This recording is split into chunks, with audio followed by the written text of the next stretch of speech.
నమస్తే, welcome to truth debate. నేను Naveen. Social మీడియాలో పోస్టుల వ్యవహారానికి సంబంధించి ప్రభుత్వం సీరియస్గా తీసుకుంది. గతంలో కూడా కొన్ని కేసులు నమోదైనప్పటికీ చాలామందిలో ఇంకా మార్పు రాని నేపథ్యంలో ఇంకా చట్టాల విషయంలో, చట్టాలను అమలు చేసే విషయంలో మరింత కఠినతరం చేయాలని ప్రభుత్వం నిర్ణయం తీసుకుంది. ఎందుకంటే సోషల్ మీడియాలో ఇష్టారీతిన ఇష్టం వచ్చినట్లుగా వ్యవహరిస్తున్నారు చాలామంది. ముఖ్యంగా ఇక్కడ వైసీపీ నేతల వ్యవహారం తీసుకుంటే వైసీపీ నేతలు కావచ్చు, కింది స్థాయిలందరూ కూడా సోషల్ మీడియా వేదికగా మార్ఫింగ్ ఫోటోలను పోస్ట్ చేయడం కావచ్చు, కావాలనే అసభ్యకరమైన పోస్టులు పెట్టడం కావచ్చు, ముఖ్యమంత్రి మీద, అలాగే ఉప ముఖ్యమంత్రి మీద, ఇతర మంత్రుల మీద, వారి కుటుంబ సభ్యుల మీద, పార్టీలకు సంబంధించిన నేతల కుటుంబ సభ్యుల మీద, ఇలా అందరి మీద అసభ్యకరమైన పోస్టులు పెడుతూ వచ్చారు ఈ వైసీపీకి సంబంధించిన కార్యకర్తలు, నేతలు. అందుకనే వైసీపీయే కాదు, ఎవరైనా సరే, ఏ పార్టీకి సంబంధించిన వారైనా సరే సోషల్ మీడియాలో ఇటువంటి పోస్టులు పెడితే కఠినంగా వ్యవహరించాలని ప్రభుత్వం నిర్ణయం తీసుకుంది. గతంలో కూడా కొన్ని అరెస్టులు జరిగాయి.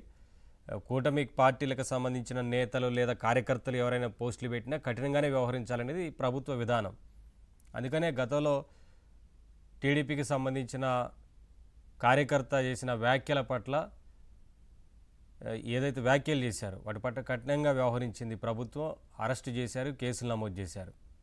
అంటే ఏ పార్టీ అయినా సరే ఇలానే ఉంటుంది. ప్రభుత్వం ఎవరు కూడా ఈ రకంగా పోస్టులు పెట్టడానికి వీల్లేదు అనేది ప్రభుత్వ విధానం. అందుకనే ఇటీవల కాలంలో సోషల్ మీడియాలో అనిశ్చిత పోస్టులు కావచ్చు, ఇవన్నీ పెడుతున్న వారి సంఖ్య పెరుగుతూ ఉన్న నేపథ్యంలో మరింత కఠినంగా వ్యవహరించాలని నిర్ణయం తీసుకున్నారు. ఈ నేపథ్యంలో పవన్ కళ్యాణ్తో Eagle team chief cyber crime IG Ravikrishna భేటీ అయ్యారు. వార్షిక నివేదికను ఉప ముఖ్యమంత్రికి అందజేశారు. అలాగే చట్టాలను పకడ్బందీగా అమలు చేయాలంటూ ఉప ముఖ్యమంత్రి పవన్ కళ్యాణ్ వారికి ఆదేశించారు. ముఖ్యంగా ఈ పోస్టులు పెడుతున్న వారు ఎవరైతే ఉన్నారో ఇంకా బాగా ఎక్కడెక్కడ కూర్చొని ఇతర అకౌంట్లతోని ఫేక్ అకౌంట్లు క్రియేట్ చేసి మరీ పెడుతున్న నేపథ్యంలో ఇంకా టెక్నాలజీని బాగా ఉపయోగించుకొని అందరినీ ఎవరైతే ఈ పోస్టులు పెడుతున్నారో వారిని గుర్తించి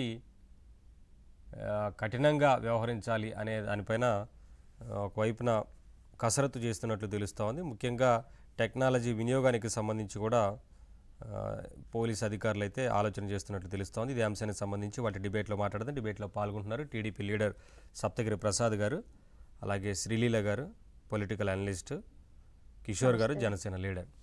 అందరికీ నమస్కారం అండి, వెల్కమ్. నమస్తే అండి. ముందుగా మేడం ఏం చెప్తారు ఈ సోషల్ మీడియా పోస్టులకు సంబంధించి? అంటే వైసీపీ అనే కాదు, ఎవరు పెట్టినా సరే కఠినంగానే వ్యవహరించాలనేది ప్రభుత్వ విధానం. కూటమి పార్టీలో నేతలు లేదంటే కార్యకర్తలు ఇట్లా పోస్టులు పెట్టినా సరే గతంలో చర్యలు తీసుకుంది ప్రభుత్వం. తాజాగా ఇంకా కఠినతరం చేయాల్సిందే. ఎందుకంటే ముఖ్యమంత్రి మీద, ఉప ముఖ్యమంత్రి మీద, వారి కుటుంబ సభ్యుల మీద, ఇట్లా మంత్రుల మీద, ప్రతి ఒక్కరి మీద కూడా సోషల్ మీడియాలో కావాలనే పోస్టులు పెడుతున్న నేపథ్యాన్ని చూస్తూ ఉన్నాం. అందుకనే ఇంకా కఠినతరం చేయాలి, చట్టాలకు సంబంధించి అమలు చేయాల్సిన అవసరం ఉంది. అలాగే టెక్నాలజీని వినియోగించుకోవాల్సిన అవసరం ఉంది. వీటన్నిటి మీద ప్రభుత్వం దృష్టి పెట్టింది కదా, ఏం చెప్తారు? నవీన్ గారు, గుడ్ ఆఫ్టర్నూన్ అండి. ప్యానెల్లో ఉన్న కిషోర్ గారు, అదేవిధంగా ఇంకోటి పేరు మర్చిపోయాను, సారీ. ప్రసాద్ గారు.